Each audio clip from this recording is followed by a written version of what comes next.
Hindi lahat ng panahon na nagdadasal tayo, sinasagot tayo ni God. Yes. Hindi lahat, Katie.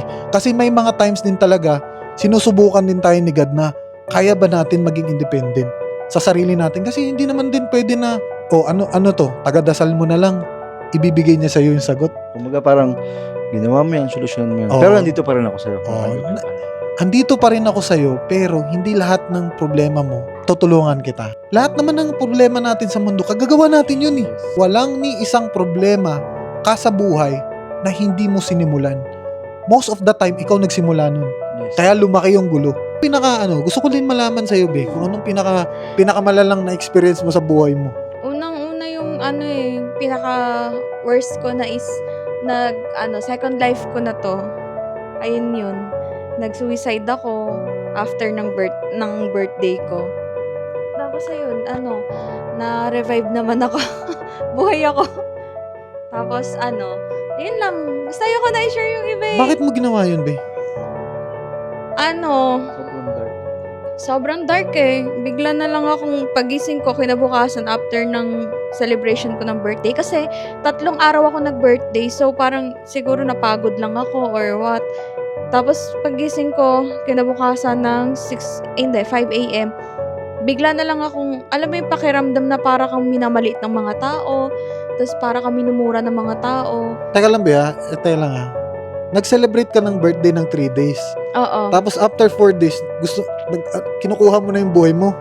Oo. Parang ganun yung kwento. Oo. May mabilis akong hindi naman sa depression kasi taon na ko sa tao taon na akong matimpiin. Pero pag napuno, ayun na, sumasabog ako. Di, ang tanong ko kasi, di ba tatlong araw ka nag-celebrate ng birthday mo? So masaya ka nung 3 araw na yun? Masaya ako ng 3 araw na yon. Pero may isang tao kasi na nakapagpa-triggered sa akin na pinagtiisan ko ng 4 na taon. Tapos, sa 4 na taon na yon, sumabog ako. Hindi ko siya masaktan kasi sobrang layo. Ayoko rin manakit kasi nga masama. Ayokong makagawa ng krimen. So, ginawa ko, sarili ko na lang yung tinapos ko. Pero bakit, hindi ko din maintindihan, Be. Tsaka nung time na yon, ayun na yung may sakit ako sa abdo. So, nagtitriggered yung abdo ko rin na na pressure na ako kasi hindi ko na alam yung gagawin ko. Araw-araw akong na-hospital noon. Araw-araw, walang ginawa ng araw, gabi, madaling araw. Lagi ako nasa hospital.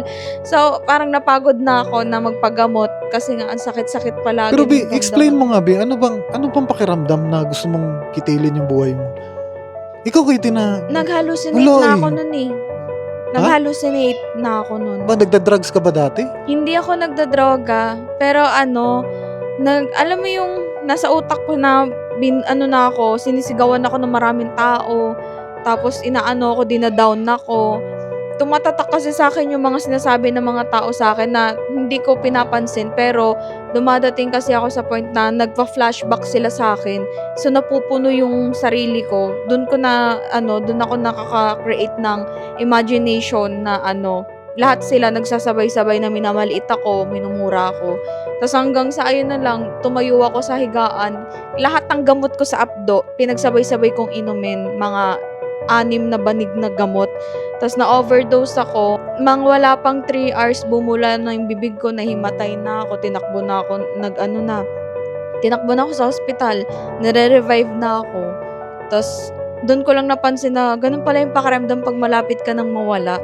Alam mo yung wala ka ng nakakarinig ka, pero alam mo yung sinasabi nila, sobrang labo na sa tenga mo, tas nakatulala lang ako, nakatingin lang ako sa ilaw, hindi nagko-close yung mata ko. Kahit anong kausap sa akin yung utak ko, naririnig ko yung doktor na nagsasalita, pero stuck up na yung mata ko, straight, hindi pumipitik pag ginaganyan, pati yung bibig ko, wala. Alam mo yung ganito na ako huminga nun, naghahabol na ako ng hininga, tapos yung oxygen ko mga nasa 55% na lang nung time na yun, tapos dami kong aparatos, pati mga daliri ko. Sino nagsugod sa'yo sa hospital nun? Yung asawa ng pinsan ko, si Kuya Arnel, dati siyang nag-ambulance na driver, tapos ngayon nurse na siya ngayon, tapos police pa. Ngayon, ayun yung nag-drive sa akin. So, mga around 2 or 3 minutes, nasa hospital na kaagad ako. Ang bilis lang. Buti na itakbo ka agad ako kasi nakatawag pa ako sa sister ko. Sabi ko, ate, hindi ko na kaya. Ano ba yun Pagdating- yung before ka pumunta sa akin? Nangyari yun before ka pumunta dito? Matagal na Oo, yun. nangyari yun 2 months bago ako pumunta dito.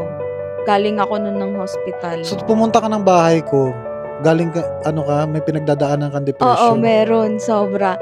Kaya yung sinasabi ko sa yung yung sobrang yung impluensya mo sa akin na yung positive, ganito, ganyan.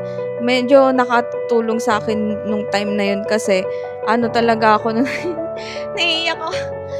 Down, ganun. Ayoko pag-usapan. Bebe, may tanong ako sa'yo, be. So nung dumating ka dito, naging positive yung buhay mo na nakilala mo ako. Sa sobrang saya ng buhay ko. Sa sobrang saya, ang dami kong taong nakahalubilo na hindi ko ginagawa dati. Hindi kasi ako pala, iyan yung paglabas-labas, hindi ako mahilig makipag-usap, hindi ko kayang tumapat Tsaka sa alam mo camera. ba, binaalala ko dati nung binibideo call pa kita, pag tinatawagan kita.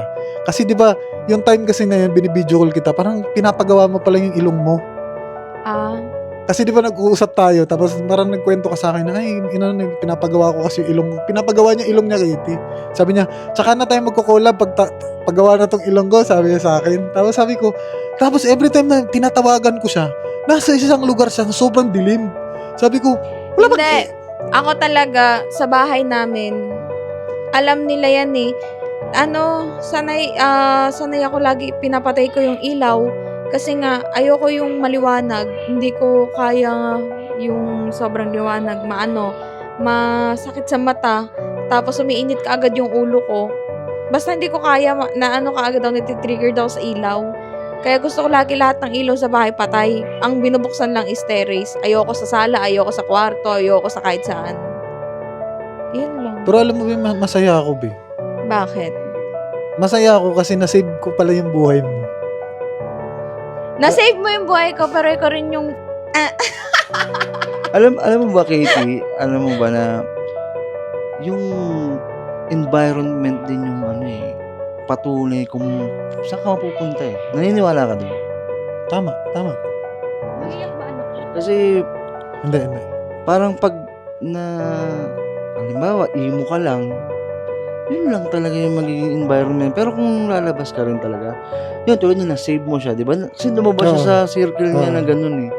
So, nakakatulong din talaga yung may makikilala kang ibang tao, no? Para mabago rin yung daan mo. Tsaka ako talaga, Katie, sobrang positibo ko talaga na tao. Yun lang talaga yung kung ako i-describe ko yung sarili ko. Sobrang positive ko talaga. Pero hindi ako magmamalinis. Sa sobrang positive niya, lagi-lagi niyang sinasabi sa sarili niya, ang gwapo ko.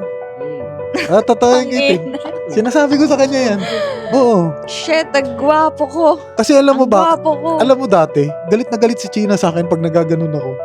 Kasi akala niya, pilingero ako or something, mayabang, ganun. Pero sabi ko, hindi ko naman siya ginagawa na maraming tao. Ikaw ba, Dave? Gagawin mo yon? Hindi. Hindi, ibig sabihin, yung ginagawa ni Katie na yun is confident mo yun. Meron kasi mga taong di tayo naiintindihan. Di alam mo, meron kasi taong di talaga maintindihan tayo kung ano tayo. Di ba? Halimbawa, kala nila nayayabangan sila sa akin. Sila sa akin. Pero sa ibang tropa ko, kung tatanungin mo sila, hindi napakabait kaya niya ni Dave. Kala mo lang mayabang yan kasi hindi mo siya ka-close. Di ba? Ganun lang yun eh. Kaya, minsan talaga na-judge lang tayo eh. Hindi, kasi ako talaga, Katie. Sa mga tao lang talaga na close ko, alam nila talaga na Exactly. yung lahat ng nilalabas sa bibig ko, puro positibo lang talaga. Ayoko nga yung parang, example, may tropa ako, tapos nagkukwento ng problema. Ayoko nga sabi ko, iwas ako dito, yan na naman, problema na naman yung kinikwento. Kasi yung iba, may iba kasi, mas the more kasi na nilalabas mo yung problema mo, mas lalong lumalala yung Katie. Yun ang hindi namamalayan ng tao. Kasi yung iba kasi, sinasabi nila, hindi ilabas mo lang yung problema mo, ilabas mo yan. Pero hindi dapat ganun ang magsolusyon ng problema. Instead na ilabas mo yung problema mo, ang ilabas mo, positibo sa sarili mo, positive, hindi Hindi kasi grabe kasi yung Humanap ka ng paraan para malutas yung problema. Hindi yung puro iiyak ka lang. Hindi, stop complaining. Ganun lang yun, be. Dapat, titigil mo yung pagko-complain sa lahat ng bagay. Kasi kung totoo lang, maraming talaga tayong pwede i-complain eh. Araw-araw sa buhay natin. Ang dali lang mag-complain. Ang pinakamahirap gawin, i-ignore ang lahat ng complain sa buhay mo. Example, nahihirapan ka sa buhay mo ngayon. Tayo na, may movie nga ako napanood kahapon eh. Sabi nga nung movie na napanood ko, sabi niya, asan yung movie to ha? Meow, meow, Guys, meow, baka meow. baka sabihin nyo sa akin, galing sa akin to. Hindi, galing sa movie to, nakita ko lang. Sabi nung nasa movie ha, true to life story na movie yung napanood ko, sabi niya. Kasi pastor yung nasa nasa movie na panood ko. Sabi doon, asan ka? Nakakita ka ba ng nasa Bible na sinasabi ng Panginoon na madali lang ang buhay? Wala dong nakalagay sa Bible na sinabi ng Panginoon, be, na madali lang daw ang buhay. Kasi hindi naman talaga madali ang buhay, be. Mortal ka lang talaga. Mortal lang tayo, hindi tayo immortal.